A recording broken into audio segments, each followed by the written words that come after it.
Good morning students, welcome to all of you. हम बात कर रहे हैं पार्टिकल नेचर ऑफ ईएमआर की। उस पार्टिकल नेचर को समझने के लिए दो एक्सपेरिमेंट किए गए। सबसे पहले तो देखो ब्लैक बॉडी रेडिएशन हमें बताया गया कि ब्लैक बॉडी रेडिएशन होता क्या है, क्यों किसी पर्टिकुलर ब्लैक बॉडी में से रेडिएशन इमिट होते हैं।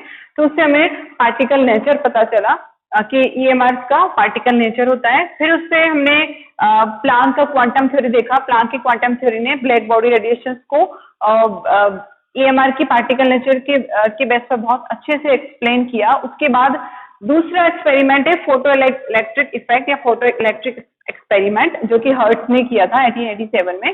तो उसने भी बहुत अच्छे से किसी पर्टिकुलर ईएमआर की वेव नेचर को ना समझाकर उसके पार्टिकल नेचर को एक्सप्लेन किया कि जो लाइट है उसका नेचर पार्टिकल भी होता है। तो देखो यहाँ देख लेते हैं फोटो इलेक्ट्रिक इफेक्ट होता क्या है।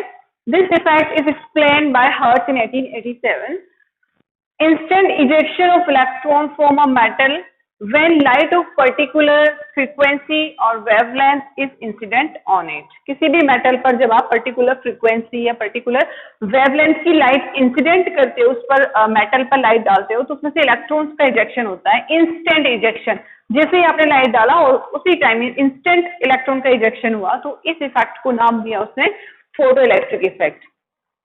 इस फोटो इलेक्ट्रिक इफेक्ट का यूज करके हमें ईएमआर या हमारी जो लाइट्स हैं उनका पार्टिकल नेचर बहुत अच्छे से पता चलता है। तो देखो एक बार इस फोटो इलेक्ट्रिक इफेक्ट को समझ लेते हैं कि हर्ट्ज ने कैसे अपना एक्सपेरिमेंट सेटअप किया। हर्ट्ज ने इस तरह से एक वैक्यूम ट्यूब लिया, उसमें एक मेटल का रोड लिया, उसने उस मेटल रोड पर उसने लाइट को इंसिडेंट कराया है। ठीक है, अब यहाँ देखो पूरा सेटअप उसे लगाना है कि लाइट तो इंसिडेंट करा लेगा, बट उसमें से इलेक्ट्रॉन निकल रहे ये कैसे पता चलेगा। तो उसके लिए ऑब्वियसली बैटरी का सेटअप किया, यहाँ पर अमीटर लगाया जिससे हमें इसमें फ्लो होने वाला करंट पता चलेगा, और यहाँ पर उसने वैक्यूम ट्यूब में डिटेक्टर लगाया जो डिटेक्ट करके बताएगा, जो आपको इंडिकेशन देगा कि यहाँ पर्टिकुलर लाइट आ रही है। तो लाइट का फ्लो तभी होगा जब इलेक्ट्रॉन फ्लो होंगे, तभी तो इलेक्ट्रिसिटी फ्लो होगी।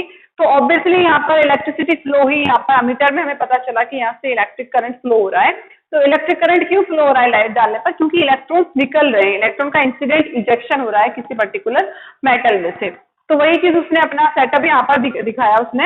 अब हर्ट्ज ने क्या किया, इस सेटअप को करने के बाद उसने अपने एक्सपेरिमेंट में दो पर्टिकुलर पैरामीटर काम में लिए।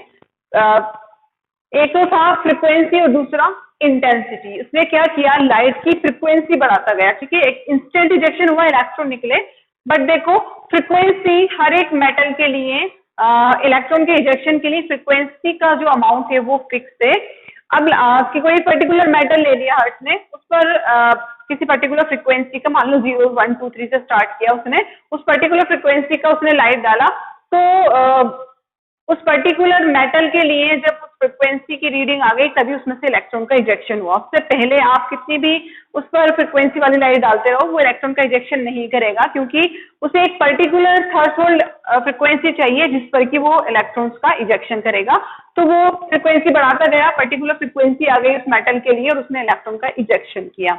ओके, अब फ्रीक्वेंसी जो है, फिर वो उसके बाद इजेक्शन के बाद फिर वो फ्रीक्वेंसी बढ़ाता गया, तो नंबर ऑफ इलेक्ट्रॉन्स नहीं बढ़े बट इलेक्ट्रॉन्स की स्पीड बढ़ने लगी। अब तेजी से जैसे जैसे पर्टिकुलर फ्रीक्वेंसी आने के बाद जब उसमें से इलेक्ट्रॉन्स निकलना स्टार्ट हुए, फिर वो और फ्रीक्वेंसी बढ़ाता गया, तो अब इलेक्ट्रॉन्स का नंबर नहीं इंक्रीज हुआ। अब क्या, स्पीड यानी काइनेटिक एनर्जी इलेक्ट्रॉन्स की बढ़ती गई फ्रीक्वेंसी बढ़ाने पर, तेजी से इलेक्ट्रॉन्स निकलना स्टार्ट हुए।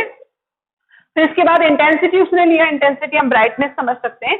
इंटेंसिटी अब की बात फ्रीक्वेंसी उसने फिक्स कर दी, अब वो लाइट की इंटेंसिटी बढ़ाता गया यानी ब्राइटनेस बढ़ाता गया। तो देखो ब्राइटनेस बढ़ाने पर क्या हुआ, number of electron increase on increasing intensity of light. अब की बार नंबर ऑफ इलेक्ट्रॉन तेजी से निकलने लगे क्योंकि फ्रीक्वेंसी फिक्स हो गई थी।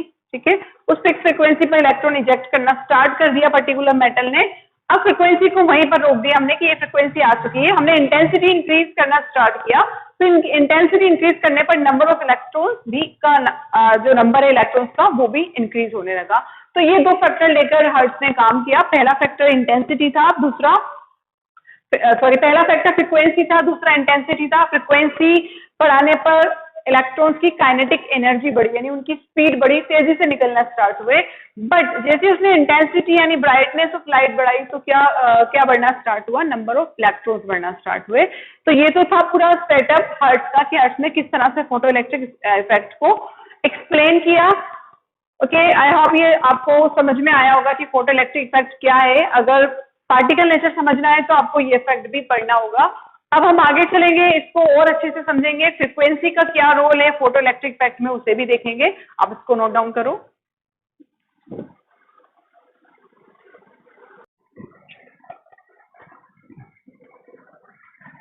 स्टूडेंट, बात कर लेते हैं हम एक पर्टिकुलर टाइप की फ्रीक्वेंसी की, जिसे हम नाम देते हैं थ्रेशोल्ड फ्रीक्वेंसी।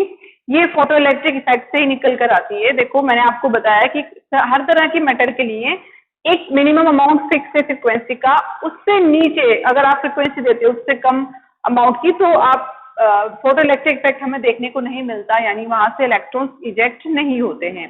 तो उस मिनिमम अमाउंट को हम थ्रेशोल्ड फ्रीक्वेंसी कहते हैं, और हर एक मेटल के लिए उसका वैल्यू फिक्स है।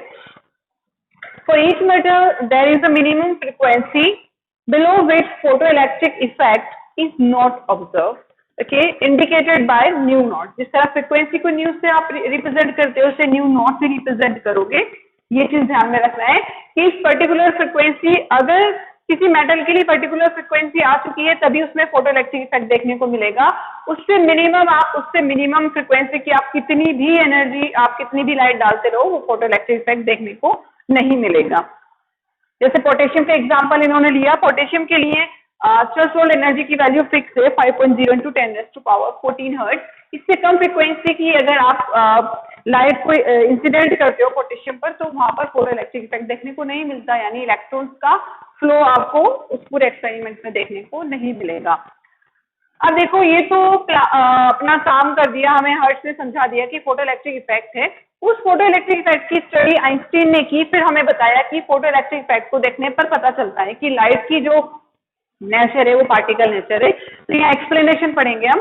जिस तरह देखो, ब्लैक बॉडी रेडिएशन में आपने देखा कि ब्लैक बॉडी का स्टडी प्लैंक ने किया, फिर उसने बताया कि जो लाइट का नेचर है वो पर्टिकुलर वेव ना होकर पार्टिकल नेचर है, और वो प्लैंक ने एक्सप्लेन किया था ब्लैक बॉडी के केस में। यहाँ फोटो इलेक्ट्रिक इफेक्ट के केस में आइंस्टीन हमें एक्सप्लेन करने वाला है लाइट का पार्टिकल नेचर। आइंस्टीन ने क्या किया, आइंस्टीन ने बताया light consist of photon. Light क्या कंसिस्ट करती है, फोटोन। जिस तरह प्लैंक ने बताया था कि लाइट जो है वो कुछ एनर्जी पैकेट, छोटे छोटे एनर्जी पैकेट से बनकर बनी हुई है, वो वेव फॉर्म में प्रोसीड नहीं करती है, वो बंडल पैकेट की फॉर्म में प्रोसीड करती है, जिन्हें प्लैंक ने क्वांटा नाम दिया था।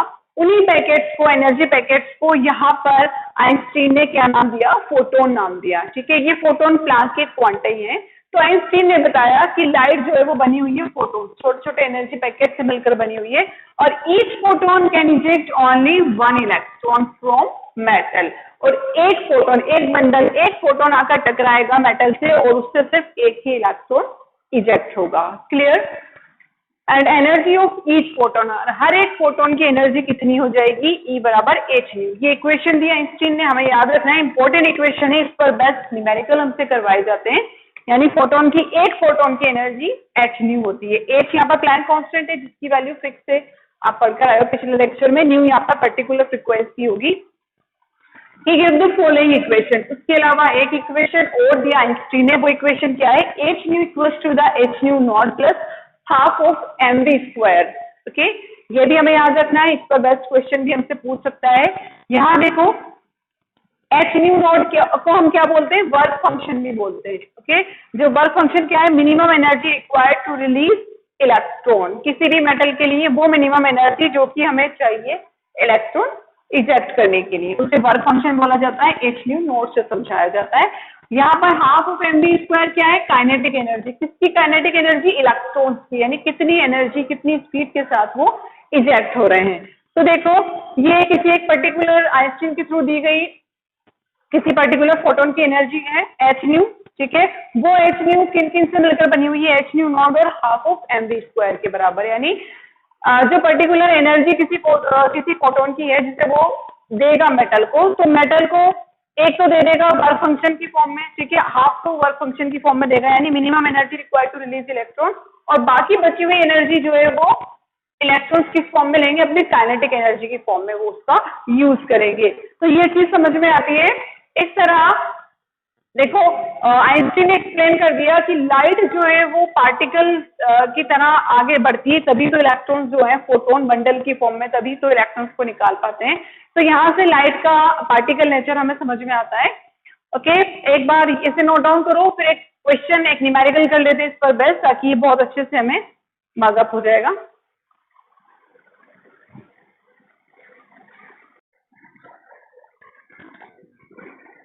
स्टूडेंट एक क्वेश्चन है आपकी एनसीईआरटी का टेक्स्ट क्वेश्चन है। यह हमसे पूछ रहा है calculate the energy of 1 mole of photon of radiation whose frequency is 5.10⁻14 hertz. यहाँ पर हमसे 1 मोल फोटोन की एनर्जी पूछ रहा है, उसकी फ्रीक्वेंसी हमें दे दी। हमसे एनर्जी पूछ रहा है, फोटोन की फ्रीक्वेंसी हमें दी है, तो हमारे माइंड में आइंस्टाइन का इक्वेशन हमारे माइंड में आता है, E = h/u। यहाँ पर h की वैल्यू फिक्स है, किसकी एनर्जी, 1 फोटोन की, बट यहाँ से हमसे 1 मोल की पूछ रहा है, तो 1 फोटोन की निकाल लो, फिर उसे 1 मोल की वैल्यू जो होती है उससे मल्टीप्लाई कर दोगे तो आपके सामने वो चीज आ जाएगी। तो यहाँ हमने प्लैंक्स कांस्टेंट का वैल्यू रखा 6.626 इंटू 10⁻34 जूल इंटू सेकेंड, और हमें फ्रीक्वेंसी दी हुई है, हर्ट्ज में दी हुई है। मैंने आपको बताया था जब फ्रीक्वेंसी हम पढ़ रहे थे वेव नेचर के केस में, तो फ्रीक्वेंसी हर्ट्ज में भी इंडिकेट कर सकते हो, सेकेंड इनवर्स में भी इंडिकेट कर सकते हो। यहाँ हमने सेकेंड इनवर्स लिखा, तो हमारे पास एनर्जी आ गई 1 फोटोन की 3.313 into 10⁻19 joule. Okay, second inverse cancel हुआ।